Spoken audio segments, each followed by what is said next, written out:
사장님, 이걸 왜 제가 해야 돼요? 이렇게 뭘 시켜도 자기 일 아니라고 미루고 핑계대는 직원에게 우리는 어떤 말을 해야 될까요? 당연히 따끔하게 혼내주면 좋겠죠. 그러나 직원들한테 화내거나 짜증내봤자 달라지는 건 하나도 없습니다. 오히려 더 이기적으로 변할 뿐입니다. 그렇다고 내가 그걸 다 하자기에는 직원이 해야 될 일인데 이걸 왜 내가 해야 되나 이런 회의감이 듭니다.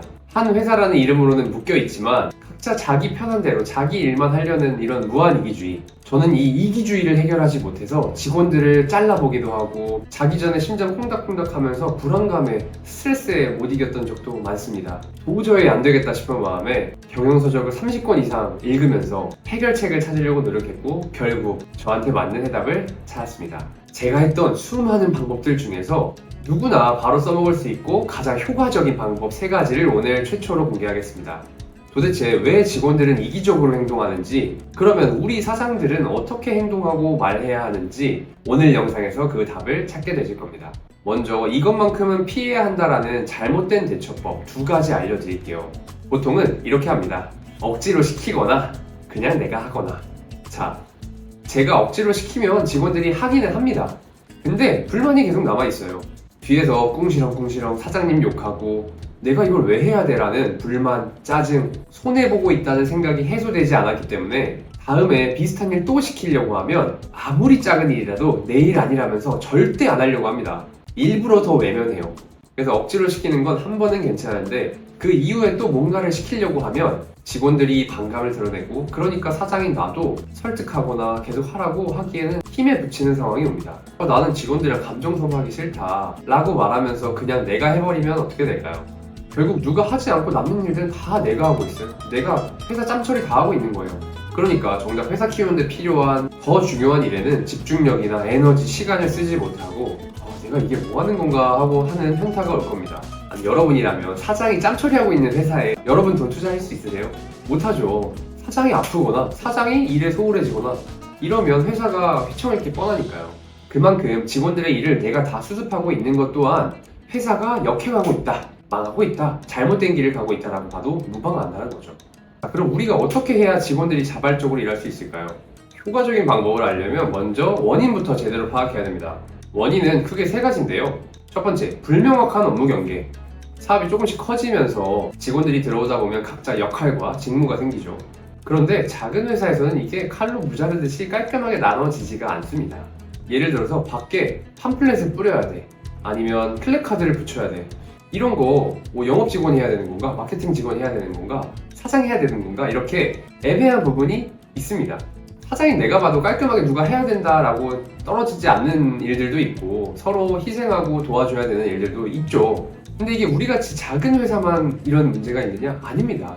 제가 대기업에 다녔을 때에도 일 애매한 거 떠넘기려는 사람 마음은 다 똑같습니다. 그래서 단순하게 업무 경계를 명확하게 나눠야겠다라고 접근하는 건 그렇게 좋은 문제 해결법은 아닙니다. 명확하게 나누면 나눌수록 오히려 더 딱 이것만 해야겠다라는 마음이 확고해지거든요. 우리가 아무리 명확하게 나눈다 한들 그게 일이 추가되고 빠지고 이런 과정에서 다시 경계가 애매해질 수밖에 없단 말이죠. 그럴 때 대처가 안 될 수 있습니다.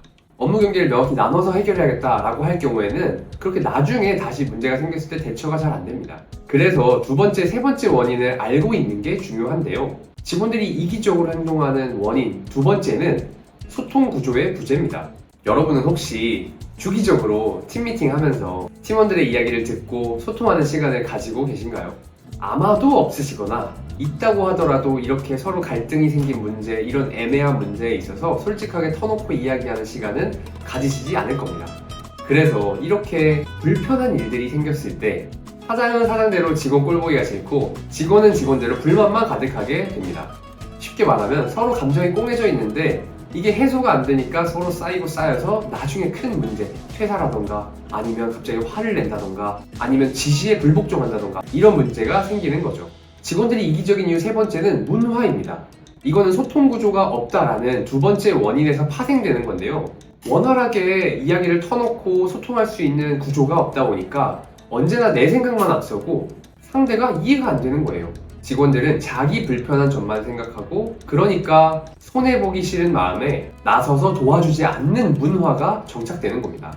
다시 정리하면 직원들이 이기적으로 행동하고 남들을 돕지 않으려고 하는 원인은 이런 겁니다. 업무 경계가 모호해서 문제는 계속 생기는데 속 터놓고 문제에 대해 얘기하지 못하고, 그러다 보니까 상대방이 이해가 안 되고 다 자기 입장에서만 생각을 하는 그런 무한 이기주의 문화가 정착되고 번지는 겁니다. 자, 이렇게 원인을 알아봤으니까 하나하나 해결해 볼까요? 첫 번째, 주간 미팅 도입. 우리가 가장 먼저 해야 될 건 다른 게 아니라 소통입니다. 소통할 수 있는 구조부터 만들어야 됩니다. 전 제가 컨설팅 해드렸던 100명 넘는 대표님들한테 거의 대부분 이 주간 미팅을 도입하게 해드렸거든요. 그만큼 이게 효과도 좋고 만족도도 높습니다. 주간 미팅이라고 해서 어렵게 생각할 게 하나도 없어요. 매주 특정 요일에 특정 시간에 뭐 30분 정도 미팅을 하기로 하고, 매주 우리가 했던 일, 앞으로 해야 할 일에 대해서 공유하고, 그 외에도 개선할 점이라든지 내가 실수했던 점이라든지 아니면 고객의 이야기라든지 이렇게 우리가 다 같이 공유할 수 있는 이야기들을 하나하나 얘기해 보는 거예요. 이때 자연스럽게 역할 나누기 애매한 일들에 대해서 이야기해보면서 이건 누가 하는 게 더 적합하고 어떻게 처리하면 좋을지에 대해서 속 터놓고 이야기를 해보는 거예요. 이때는요, 미팅을 이끌어가는 사장의 역할이 가장 중요합니다. 누군가를 원망하거나 탓하거나 혼내거나 하기 위해서 이런 미팅을 하고 이렇게 서로 실수한 걸 얘기하고 애매한 일들에 대해서 이야기하는 것이 아니라, 우리 모두가 감정적으로 좀 더 편안한 상태에서 행복하게 일할 수 있도록 방법을 찾아나가는 과정일 뿐이다 라고 직원들도 마음 편하게 이 회의를 받아들일 수 있도록 사장이 이끌어줘야 됩니다. 두 번째, 노 그레이존 문서. 네 것도 내 것도 아닌 애매한 경계에 있는 일이나 무언가를 회색 지대에 있다 라고 표현을 하는데요. 우리 업무 속에서 회색 지대를 막는 문서를 만드는 거예요. 어떻게 만드냐? 앞서 제가 설명해 드렸던 주간 회의에서 애매한 일들에 대해서 충분히 어떤 논의들이 오갔을 거잖아요. 그때 결정됐던 사안들에 대해서 문서로 정리를 해놓는 거예요. 이 일은 어느 부서, 어떤 직무의 사람이 하는 거고, 왜 하는 거고, 어떻게 처리할지, 또 문제가 생기면 누가 어떻게 도와줄지, 이런 식의 내용들이 정리되어 있으면 다음에 똑같은 문제가 생겼을 때 그 문서에 있는 대로 처리를 하면 되잖아요. 직원들이 처음 입사했을 때 교육할 때부터 이 문서를 가지고 교육했을 경우에는 서로 이런 애매한 일들 때문에 이건 제 일 아닌데요? 이런 일들이 훨씬 적어질 수밖에 없겠죠.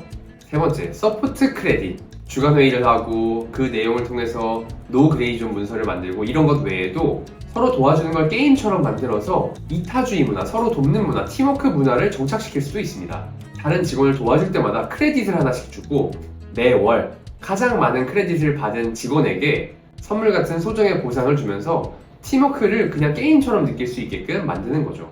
제가 말씀드린 방법들은 순차적으로 도입하셔야 됩니다. 급격하게 변화하려고 하면 직원들의 반발이 무조건 생길 수밖에 없거든요. 먼저 첫 한 달간은 주간 미팅을 정착시키는 거, 자연스럽게 만드는 거에 집중해 보세요. 왜냐하면 직원들이 솔직하게 의견을 내려면, 불편한 이야기도 얘기할 수 있으려면 서로 신뢰가 쌓여야 합니다.